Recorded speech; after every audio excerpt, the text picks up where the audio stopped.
So, this is going to be a showdown of metal versus monster, in a universe where xenomorphs reign as the ultimate nightmare. These mech suits and exoskeletons are humanity's answer to alien terror. Each one is a marvel of tech, specifically engineered to outsmart, outmaneuver, and outgun these terrifying creatures. From the heavy command exoskeleton MK2, a tactical genius with agility and firepower, to the Z-110 with its acid-neutralizing slime. These suits turn the tide in humanity's favor. As we walk through these top-tier defenders, you'll see just how crucial they are in battling the relentless horror of the alien universe. So gear up and let's explore the top 10 mecha suits from the Alien franchise that give humans a fighting chance against the deadliest predators in the galaxy. Before we go into our explanation, we have a very small request. If you like our content, please support us by subscribing to our channel. This is a small click for you, but for us, it means a lot. Thank you. Let's begin.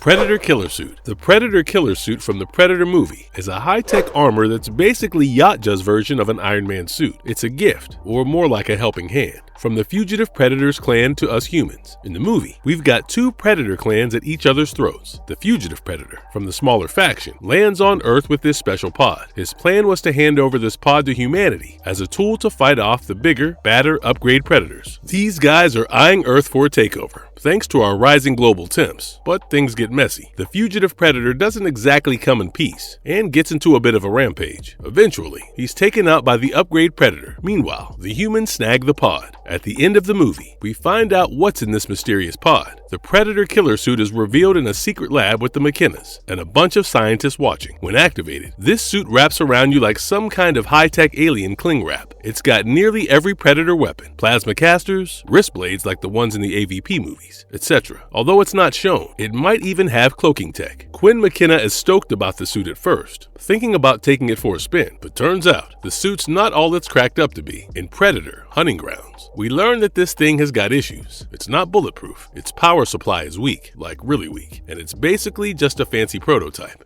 Pig Suit. In the 1997 comic book Aliens Pig, written by Chuck Dixon, Stitch and his group of space pirates are often on the lookout for looting valuable cargo from other spaceships and vessels. In one such incident, the pirates find the wreckage of an ore tug that had crash-landed on the planet. They want to snag the valuable ore before the rightful owners arrive to claim what is theirs. But there is a slight hiccup in the op. Well, as you may have guessed, aliens plague the planet, and there is a massive hive just close to the wrecked tug. What to do? Stitch comes up with a curious plan. He gets himself a cute little pig and loads it with a low-yield nuke, which is linked to a remote detonator. So essentially, the pig is a mini suicide bomber, but the damage will be huge. Now, unfortunately for the humans and fortunately for the pig, the nuke does not detonate when the pig reaches the hive. Of course, it leads to a massive skirmish. The aliens start wreaking havoc, but the pirates have another weapon in their possession. This is a custom-built mech suit often used by space miners and mercenaries from the futuristic alien universe. The suit comes complete with miniguns on the arms and extremely potent flamethrowers that prove quite effective against the xenomorphs, even if they are present in large numbers. The only drawback is that the operator of this mech suit is partly exposed, so if we are talking about resistance against the acidic blood of the xenos, it isn't quite great. Naturally, the mechs have to keep themselves at a safe distance from the xenomorphs. Furthermore, they have to work in pairs so as to watch each other's backs, because if you are alone, you are leaving your back defenseless, and a xeno could just hop onto you and carve you out like butter and hot knife. Although the mechs are useful, the downfall of the space miners often comes because of their own stupidity and overconfidence, as happens in the story. Come on!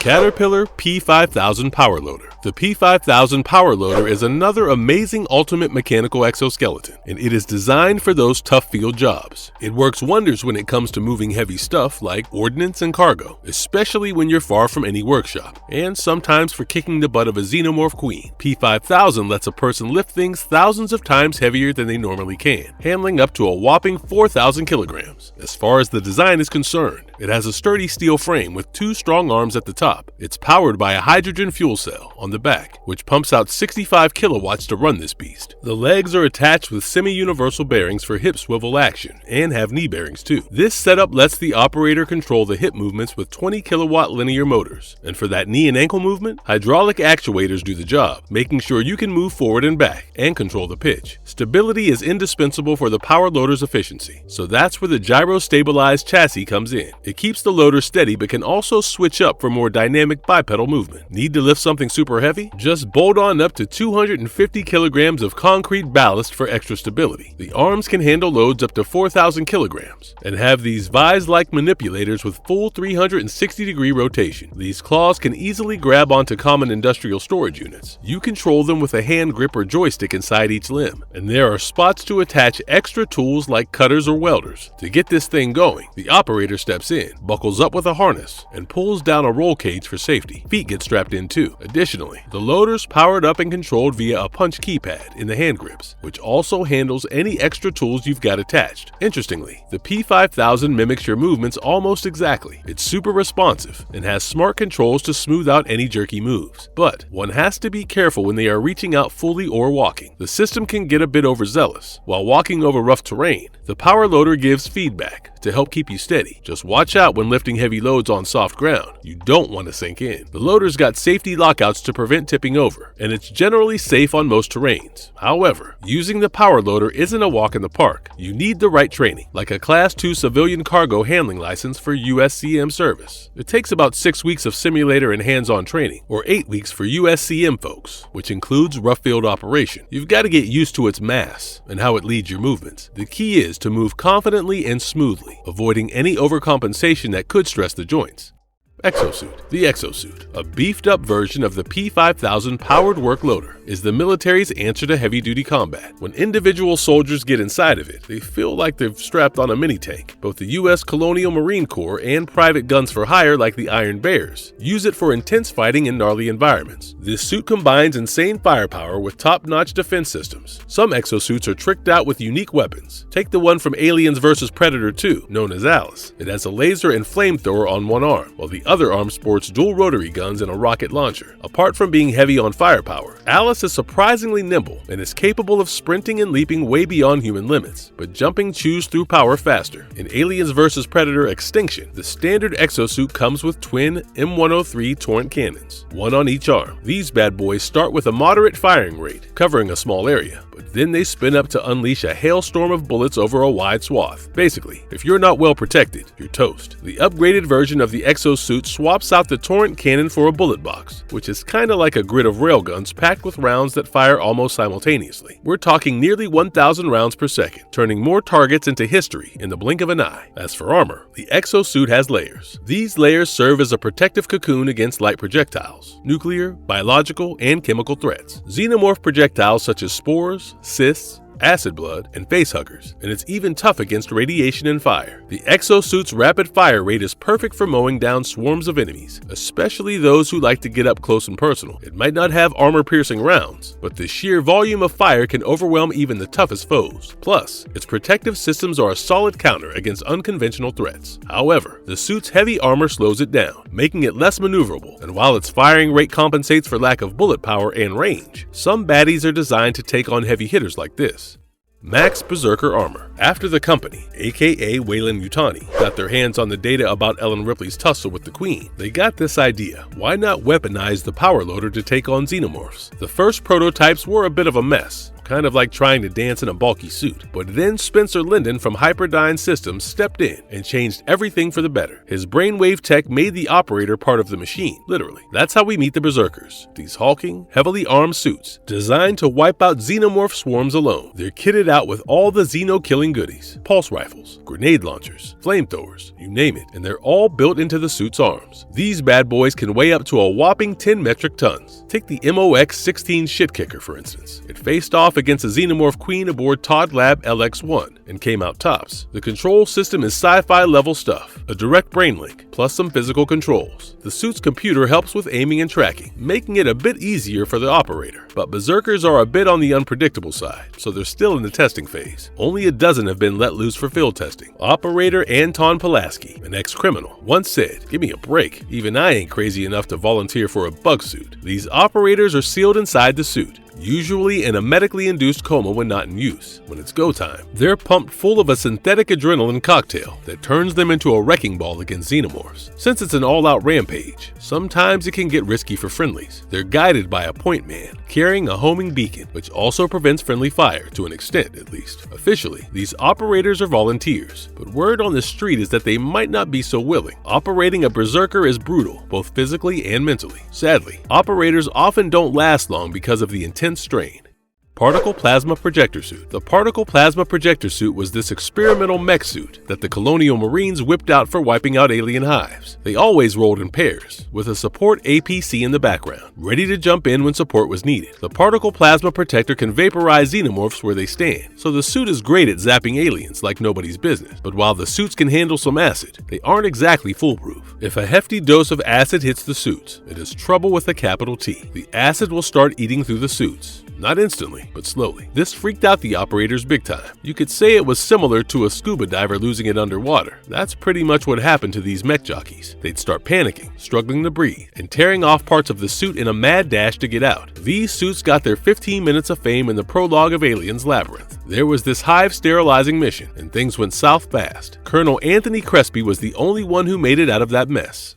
Dean. Now, first things first. Dean was not really a mech suit, but an android. However, I have included him in the list because he pretty much looks like a mech suit, something like the one Iron Man uses to fight the Hulk, aka the Hulk Buster suit. So anyway, Dean was this massive, 10-foot tall combat android, a real behemoth, designed with one goal: wipe out xenomorphs. Stationed at Dr. Casper Nordling's research facility, Dean was the go-to guy for squashing any xenomorph outbreaks, and he did it with brutal efficiency. This giant of a synthetic made for bashing xenos was decked out in a 3-ton titanium exoskeleton wrapped in Nutrigel, making him super tough and immune to that nasty xenomorph acid. Armament-wise, he was packing a heavy-duty plasma rifle and a built-in flamethrower in his right arm, not to mention some thermite grenades and other cool gear Nordling hinted at. When security auditors Philip and Joyce Strunk showed up at the facility, Nordling sent Dean to clean up a potential xenomorph mess in the hive. And man, did he make quick work of those creatures. Meanwhile, Nordling enjoyed messing with his other synthetic xenomorph, Jerry, by sending him into the hive, leaving him to narrowly dodge Dean's firepower each time. When Nordling tried to double-cross the Strunks, Jerry saved them. A fight in Nordling's office ensued, with Dean pinning Jerry to the wall until Jerry identified himself. Once Jerry and the Strunks figured out that Dean wasn't Nordling's puppet, the doc beat it out of there. Things got real chaotic when Nordling, in a fit of rage, unleashed a horde of xenomorphs. The Strunks and the synthetics put up a fierce fight, but just as things looked grim, Dean burst through the wall. He stayed put until Philip gave the green light, and then joined the fray, which gave the survivors a fighting chance. In the end, the Strunks managed to escape, leaving Jerry and the other synthetics, including Dean, behind. What happened to Dean after that is anyone's guess. He might have crushed the outbreak, or he might have been overwhelmed. Dean was a simpleton compared to other synthetics, with most of his programming focused on xenomorph extermination. His interactions with Jerry were always tense, as Dean often mistook Jerry for an actual alien, only backing down when Jerry yelled out his identity.